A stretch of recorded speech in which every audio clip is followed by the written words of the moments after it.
नमस्कार. श्री स्वामी समर्थ. स्वामींच्या कृपेने आपला दिवस आनंदात जाओ हीच मी स्वामींच्या चरणी प्रार्थना करते आणि आजच्या नवीन व्हिडिओला सुरुवात करूया.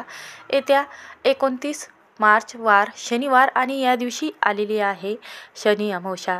या वर्षात पहिली शनी अमावस्या आहे. या दिवशी आपल्या जीवनातील साडेसातीपासून मुक्ततेसाठी ह्या गोष्टी नक्कीच करा. आणि या दिवशी कोणते नियम पाळावे?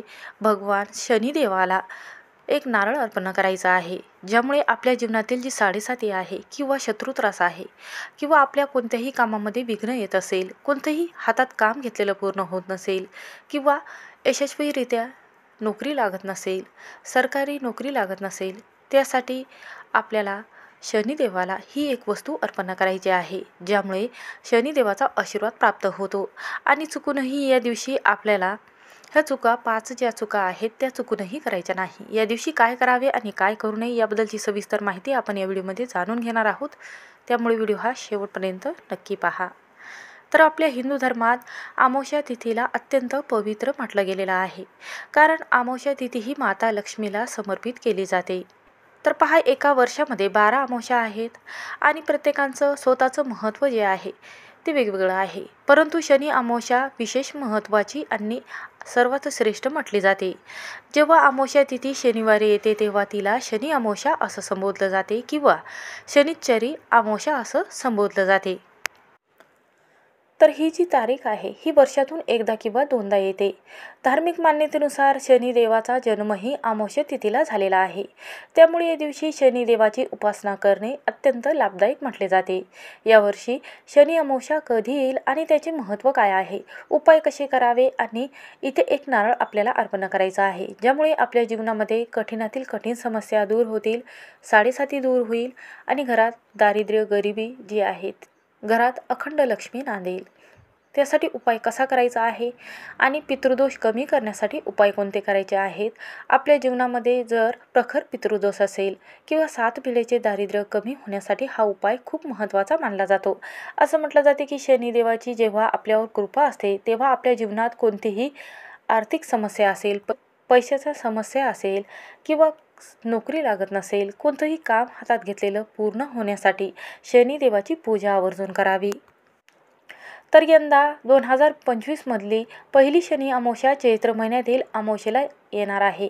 तर हिंदू कालनिर्णयानुसार 28 मार्च रोजी संध्याकाळी 7:30 सुरू होणार आहे आणि 29 मार्च रोजी संध्याकाळी 4:30 या अमावस्येची समाप्ती होणार आहे. तर हिंदू धर्मात उदयी तिथीला खूप महत्त्व दिले जाते.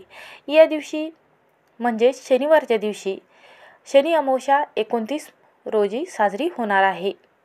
तर शनी अमावस्येचं महत्त्व काय आहे? तर पहा, शनिदेवाचा प्रकोप शांत करण्यासाठी आणि शनीशी संबंधित दानधर्म करण्याकरिता शनी अमावस्येच्या दिवशी उत्तम, अत्यंत शुभ हा दिवस मानला जातो. या दिवशी विशेषतः शनिदेवाच्या संबंधित दान करणे अत्यंत लाभदायी म्हटले जाते. शनिदेवाला प्रसन्न करून घेण्यासाठी या दिवशी मोहरीच्या तेलात तीळ मिसळून काळे वस्त्र, काळे तीळ आणि मोहरीचं तेल आणि एखाद्या लोखंडी वस्तू जी आहे किंवा उडीद डाळ आहे याचे दान करावे. याशिवाय शनिदेवाचा अभिषेक करणे आणि त्यांच्या मंत्राचा जप करणे देखील अत्यंत लाभदायी म्हटले जाते. असं म्हटलं जाते की ज्योतिषशास्त्रानुसार शनिदेव कर्माचे फळ देणारे आणि न्यायाचे देवता म्हणून ओळखले जाते. त्यांना सर्वात क्रूर ग्रह म्हटला गेलेला आहे, परंतु ज्यांना नशिबाचा निर्माता देखील म्हटले गेलेले आहेत. शनिदेव माणसाच्या त्यांच्या कर्मानुसार फळ देत असतो आणि चुकीच्या कृत्याची शिक्षाही त्यांना देत असतो. जर आपल्याकडून नकळत कळत काही पाप घडलेले असेल तर शनिदेव क्रोधित होत असतात आणि आपल्या जीवनामध्ये साडेसाती चालू होते आणि पितरांचा त्रास देखील आपल्याला होत असतो. पितृ आपल्यावर नाराज होतात. त्यासाठी आपल्याला हा उपाय करायचा आहे, ज्यामुळे आपले जे पितृ आहे ते आपल्यावर संतुष्ट होतील आणि आपल्या जीवनामध्ये कोणत्याही कामामध्ये अडचणी येणार नाही. जसे की नोकरी असेल किंवा घरामध्ये पैसा येत नसेल किंवा हातात काम घेतलेलं पूर्ण होत नसेल, ते काम नक्कीच पूर्ण होईल. तर पहा, एखाद्या व्यक्तीवर शनीची कृपा जर झाली तर त्यांची सर्व कामे यशस्वीरित्या पूर्ण होत असतात. परंतु शनी अशुभ स्थितीत असेल तर जीवनात अनेक अडथळे आणि अडचणी समस्या उद्भवायला लागतात. तर आता आपण पाहूयात की शनी अमावस्येच्या दिवशी सकाळ ते संध्याकाळपर्यंत आपल्याला कोणती सेवा करायची आहे आणि शनिदेवाला कोणत्या वस्तू अर्पण करायच्या आहेत. या दिवशी काय करावे आणि काय करू नये याबद्दलची माहिती बघूयात. शनिदेवाला सर्वात प्रथम आपल्याला एक दिवा घ्यायचा आहे. शनिदेवाच्या मंदिरामध्ये जायचं आहे. नंतर इथे आपल्याला एक स्वच्छ दिवा तयार करून घ्यायचा आहे. तुम्ही कणकेचा घेऊ शकता किंवा साधा घेतला तरीही चालेल. तुम्ही पंथी घेतली तरीही चालेल. त्यामध्ये आपल्याला मोहरीचं तेल, 11 काळे तीळ, त्याचबरोबर 11 काळे उडदाचे दाणे जे आहे ते आपल्याला घ्यायचे आहेत आणि मोहरीच्या तेलाचा दिवा आपल्याला 2 वातीचा लावायचा आहे. आणि त्याचबरोबर या दिवशी आपल्याला या दिवशी 11 रुईच्या पानाचा हार देखील आपल्याला शनिदेवाला अर्पण करायचा आहे. त्याचबरोबर एक नारळ आणायचा आहे पाण्याचं आणि शनिदेवाच्या मंदिरामध्ये अर्पण करायचं आहे. तिथे तुम्ही फोडू शकता. त्याचबरोबर या दिवशी आपल्याला दिवा लावून जर तुम्हाला शक्य होत असेल तर शनिदेवाच्या मंदिरामध्ये ओम शनिश्चराय नमः या मंत्राचा 108 वेळा जप करावा. आणि त्याचबरोबर काळे कपडे, लोखंडी वस्तू असेल, काळे तीळ असेल किंवा पिंपळाच्या झाडाची पूजा आवर्जून करावी. मोहरीच्या तेलाचा दिवा लावावा आणि गरजू लोकांना अन्न आणि पक्ष्यांसाठी तुम्ही या दिवशी तांदूळ किंवा एखादे धान्य जे आहे हे कावळ्याला किंवा तुम्ही चिमण्याला खाऊ घालू शकता.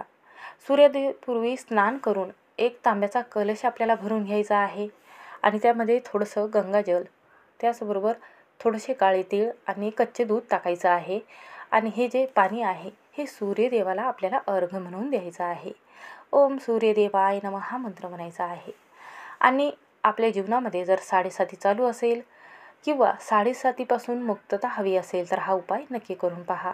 तर पहा, ज्या लोकांवर शनीची 7:30 किंवा दह्याचा प्रभाव असेल तर त्यांनी या दिवशी पिंडदान, तर्पण आणि पिंपळाच्या झाडाची विधिवत पूजा करावी, ज्यामुळे माता लक्ष्मी आणि श्रीहरी विष्णूचा आशीर्वाद प्राप्त होतो.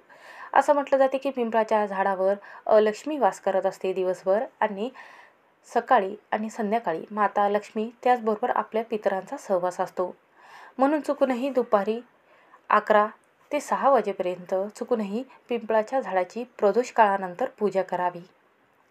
असं म्हटलं जाते की दिवसभर अलक्ष्मी असते, त्यामुळे या वेळेत पूजाही करू नका. यामुळे शनिदेवाचा प्रभाव जो आहे हा कमी होत असतो आणि जीवनात तुमच्या जर समस्या असेल, अडचणी असेल किंवा घरामध्ये शांती नसेल तर घरामध्ये सुख समृद्धी येत असते. तसंच या दिवशी शनिदेवाला मोहरीचे तेल अर्पण करावे. त्याचबरोबर या दिवशी जर तुम्ही शनिदेवाला मोहरीच्या तेलाचा दिवा आणि काळे तीळ अर्पण करत असताना ओम शनिश्चराय नमः या मंत्राचा 108 वेळा जप करायला खूप महत्त्व दिले जाते. असं म्हटलं जाते की आपल्या जीवनात जर 7:30 चालू असेल, अशुभ प्रभावापासून दिलासा मिळवण्यासाठी या दिवशी आवर्जून शनिदेवाच्या मंदिरामध्ये जाऊन पूजा करावी. या नियमांचं पालन करावं, ह्या गोष्टी आवर्जून कराव्यात. श्री स्वामी समर्थ. व्हिडिओ आवडला असेल तर स्किप न करता शेवटपर्यंत नक्की पहा.